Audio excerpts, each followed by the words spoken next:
বিভাগীয় শিক্ষা প্রতিষ্ঠান সদুয়া আইন এবং দারুস সুন্নাহ কামিল মাদ্রাসা কর্তৃক আয়োজিত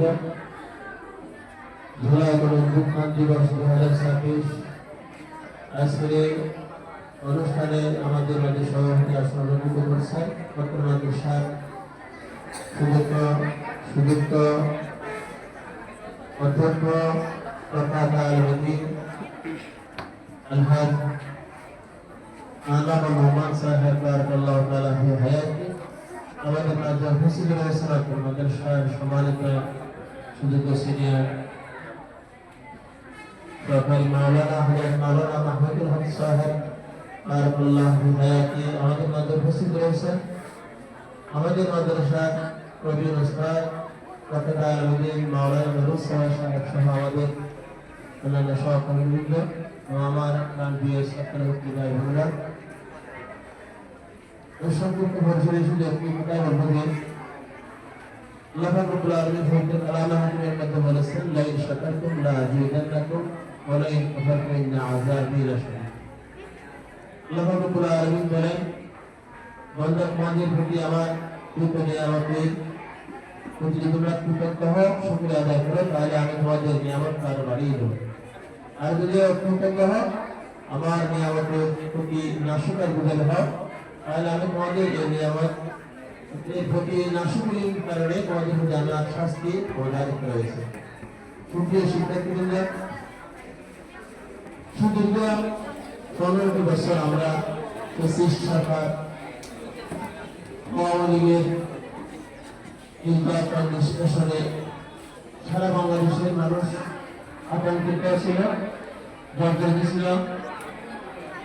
বিশেষ করে শিক্ষা ক্ষেত্রে সরকারকে যারা 2 বছর আগে আমাদের শিক্ষাকে যদি ফ্যাসিস্ট সরকার বিদায় না আনিত শিক্ষার ক্ষেত্রে একেবারে 10 হয়ে যেত, এমন একটা অবস্থা চলে এসেছিল। ছাত্ররা একটু যদি মোবাইল থেকে দেখে দেখে বা বিভিন্ন অ্যাসাইনমেন্ট বিভিন্ন কিছুর মাধ্যমে শিক্ষাকে ধ্বংস করে দেওয়ার একেবারে দ্বার প্রান্তে চলে এসেছিল। এই মুহূর্তে আল্লাহ রাব্বুল আলামিন দয়া করেছেন, ফ্যাসিস্ট সরকারকে বিদায় করেছেন। এজন্য আমরা আল্লাহর দরবারে শুকরিয়া আদায় করছি।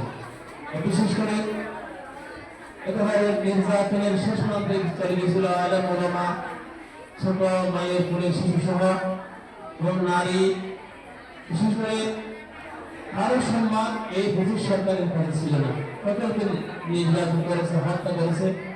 বিশেষ করে অসংখ্য জামাত ইসলামের আলেম ওলামাদের এবং দায়িত্বশীলদের ফাঁসির কাজ করতে গিয়ে হত্যা করা হয়েছে।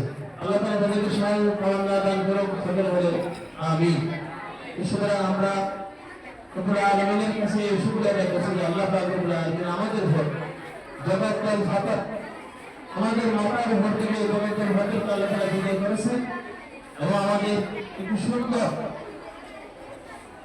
একটা আবার দ্বিতীয়বার বাংলাদেশ স্বাধীন হওয়ার একটা তৌফিক আল্লাহ তাআলা আমাদেরকে দান করেছেন। এবং বিশেষ করে আমি তোমাদের প্রতি এটি বলবো যে জুলাই গণঅভ্যুত্থানে যাদের রক্তের বিনিময়ে আমরা এই বাংলাদেশকে আবার নতুন একটা বাংলাদেশের সন্ধান দিয়েছি। বিশেষ করে সেই ওসমান হাদির সাহসিকতা এবং বীরত্বের চেতনায় উজ্জীবিত হয়ে আমাদের সকলকে এগিয়ে যেতে হবে, যেতে হবে কিনা সেই ওসমান হাদির মতো আমাদের সকলকে দেশের একজন সম্পদ হিসেবে গড়ে উঠতে হবে। সেই ওসমান হাদির আমাদেরকে উৎসাহিত হয়ে উজ্জীবিত হয়ে আমাদেরকে আরো এগিয়ে যেতে হবে এবং বাংলাদেশকে অনেক দূরে এগিয়ে নেওয়া যাওয়ার জন্য আমাদের আপ্রাণ চেষ্টা চালিয়ে যেতে হবে। এবং আমার সংক্ষিপ্ত বক্তব্য শেষ করছি। আসসালামু আলাইকুম ওয়া রাহমাতুল্লাহ।